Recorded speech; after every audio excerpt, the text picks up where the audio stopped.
شب قدر عطا فرمانے کی وجہ کیا ہوئی؟ اللہ کے رسول صلی اللہ علیہ وسلم نے بنی اسرائیل کے 4 آدمیوں کا ذکر فرمایا، حضرت زکریا علیہ السلام، حضرت حزقیل علیہ السلام، حضرت یوشع علیہ السلام اور حضرت ایوب علیہ السلام۔ ان کی عمریں دیکھی گئی، 80 سال تک عبادت میں لگے رہے۔ تو نبی صلی اللہ علیہ وسلم کو بہت رنج ہوا کہ ان کی عمر بھی لمبی، ان کی عبادت بھی لمبی، میری امت کی عمر بھی کم، عبادت بھی کم۔ تو اللہ نے فرمایا میں آپ کی امت کو ایک رات ایسی عطا فرماؤں گا کہ اگر وہ ایمان اور احتساب کے ساتھ اس رات میں عبادت کر لے گی تو 1000 مہینے کی عبادت سے بھی بہتر ہوگی۔ جو آدمی ایمان اور احتساب کے ساتھ شب قدر کی رات میں جاگے گا اور عبادت کرے گا، اللہ اس کے گزشتہ تمام گناہوں کو معاف فرما دے گا۔ اس شب قدر کی رات کو اللہ تبارک و تعالیٰ نے نبی صلی اللہ علیہ وسلم کو بتلا دیا تھا کہ یہ رات اس شب قدر اس رات میں ہے، اور آپ صلی اللہ علیہ وسلم اس کی اطلاع دینے کے لیے صحابہ کے درمیان تشریف لا رہے تھے تاکہ میں اپنی امت کو اطلاع دے دوں کہ یہ شب قدر اس رات میں ہے۔ تو آپ صلی اللہ علیہ وسلم جب اطلاع دینے کے لیے تشریف لا رہے تھے تو راستے میں 2 آدمی آپس میں لڑ رہے تھے۔ نبی صلی اللہ علیہ وسلم ان دونوں کے بیچ بچاؤ کرنے لگے، اور اسی جھگڑے کی وجہ سے نبی صلی اللہ علیہ وسلم کی ذہن سے اس رات کو بھلا دیا گیا۔ پھر فرمایا رسول اللہ صلی اللہ علیہ وسلم نے اب اس رات کو طاق راتوں میں تلاش کرو۔ طاق رات کون کون سی ہیں؟ 21 ہے، 23 ہے، 25 ہے، 27 ہے۔ ان طاق راتوں میں اس رات کو تلاش کرو۔ جھگڑا اتنی منحوس چیز ہے، اتنی اہم اور مقدس رات کی تعین کو اس جھگڑے کی وجہ سے اللہ تبارک و تعالیٰ نے اٹھا لیا نبی صلی اللہ علیہ وسلم کے ذہن سے۔ اور جھگڑا آدمی کے اندر سے دین کو اس طرح ختم کر دیتا ہے، آپس کے اختلافات جیسے اس طرح سے بال ختم ہو جاتے ہیں۔ لہذا آپس کی لڑائی سے، اختلافات سے ہم لوگ بچیں، اپنے اندر اتفاق اور اتحاد پیدا کریں۔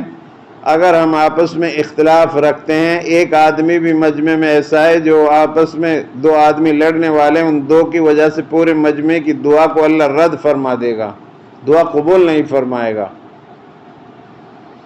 اس لیے ہم لوگ جو ہے آپس کے اختلافات، آپس کی لڑائی جھگڑے سے بچنے کی کوشش کریں، اور جو ہے اگر کسی سے ہماری کوئی بات ہے بھی تو ہم جو ہے اپنے دل کو سمجھائیں کہ ہمیں لڑنا مناسب نہیں۔ رمضان کا عظیم الشان مہینہ چل رہا ہے، اور جو آدمی آپس میں لڑے اور 3 دن سے زیادہ چھوٹ چھٹاؤ رکھے، اسی حالت میں موت آ جائے تو یہ دونوں جہنم میں جائیں گے۔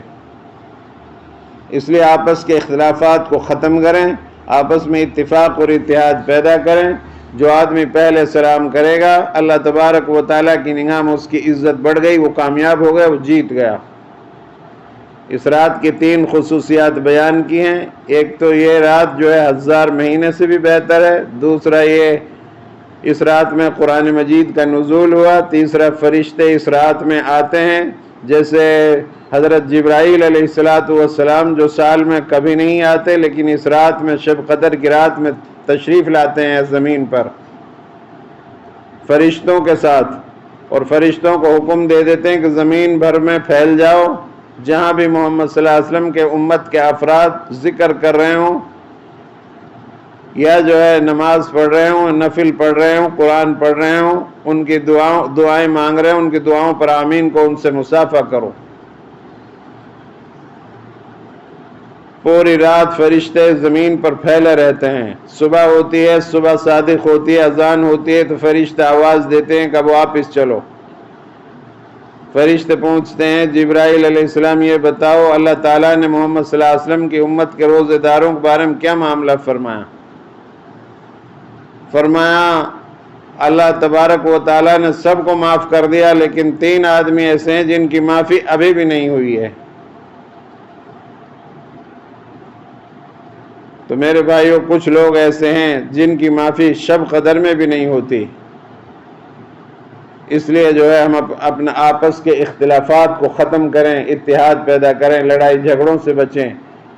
اور حضرت عائشہ رضی اللہ تعالی عنہ نے پوچھا تھا، یا رسول اللہ صلی اللہ علیہ وسلم، اگر مجھے شب قدر کا علم ہو جائے، مل جائے شب قدر کی رات، تو میں کیا دعا مانگوں؟ تو اللہ کے رسول صلی اللہ علیہ وسلم نے بہت ہی جامع دعا فرمائی تھی، وہ یہ ہے، اللہم انک عفو تحب العفو فاعف عنی۔ اس دعا کو خاص طور سے آخری عشرے میں اور بھی پورے مہینے میں پڑھتے رہیں۔ اللہ سے دعا ہے اللہ رب العالمین ہمیں اس مہینے کی قدر دانی کرنے کی توفیق نصیب فرمائیں۔